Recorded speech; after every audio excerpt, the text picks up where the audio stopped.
Welcome to the tutorial for how to use the LTW budget spreadsheet.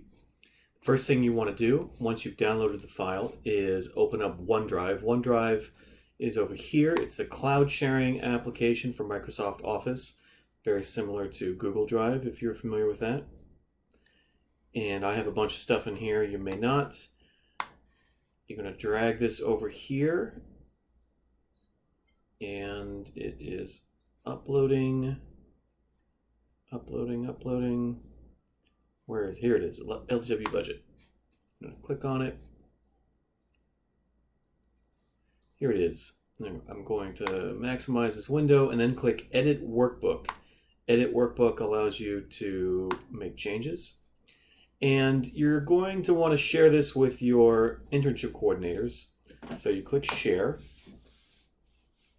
enter their name over here, and make sure that this says Can Edit. That will allow them to edit the document with you. And you click Share, and that will send them an email that allows them to access this document through OneDrive, just like you do. All right, so I'm going to start over here in the upper left-hand corner. Month, self-explanatory. Number of weeks in the month, that's an estimate, but it works out to 52. Hours per week, 15 or 10 hours is how we do it at our site. Now, you may wonder, what if a student is allotted 15 hours, but they only work 12 or 13 hours?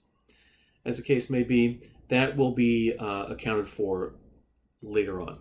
So I'll get to that in a moment. Pay rate, $9 currently, $11 per hour, starting in January 2016.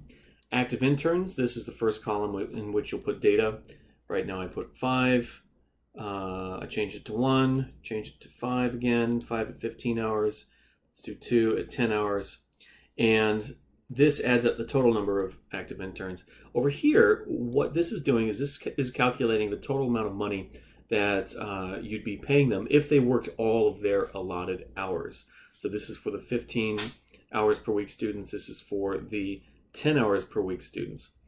And then what this is over here, this is not your starting balance and subtracting this. What this is, it's a balance after estimated expenses. So what this is doing is this is saying that usually our students do not work all the hours that they can work. What they do is they work around 90%. And I gave you the option to change this down here. So you can change it to, if you think your students tend to work almost all of their hours, you can put 99%. And you notice that these figures changed. This will calculate whatever percentage you tell it to. We found that 90% gave us a reasonable estimate by the end of the year. So that's what your balance will probably be. This is particularly useful as you get toward the middle and into the end of the year. You can see what your projected balance will be at the end of the year. Actual expense. So this over here, you will enter at the end of the month. So you can see what was actually spent. And then the actual balance subtracts this figure here. And you can compare, see how close you are to the estimate. And if the estimate's off, you can change the percentage of that estimate to more accurately to more accurately reflect what's actually being spent, but also to give you a good idea of what's going to happen at the end of the year. Down here, if you have any budget mods toward the end of the year, you can put them in here. If money is taken out of your budget, you can put that in as a negative figure. Or if money was added to your budget, then you would just put it as a positive figure there. And the grand total will be this cell right there. All right, so entering the students that are on internship happens over here. Last name, first name, list of sites. Now, you're going to want to customize this.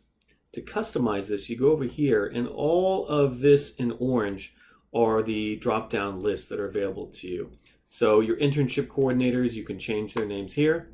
You can change the sites over here. And I gave some extras down here. You can change the termination reason, which is the last column over here. But those are the ones that are in ETS, so you probably don't want to change those. But you can see the internship site. All of our sites are there. Internship coordinator.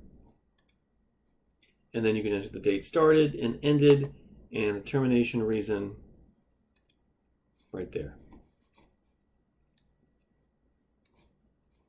And that's basically it. Pretty self-explanatory. If you have any questions, feel free to email me at alex_marcus@goodshepherds.org. And if you need something changed or you can think of an improvement, please let me know. I'll be happy to make modifications to suit your program. All right, thanks.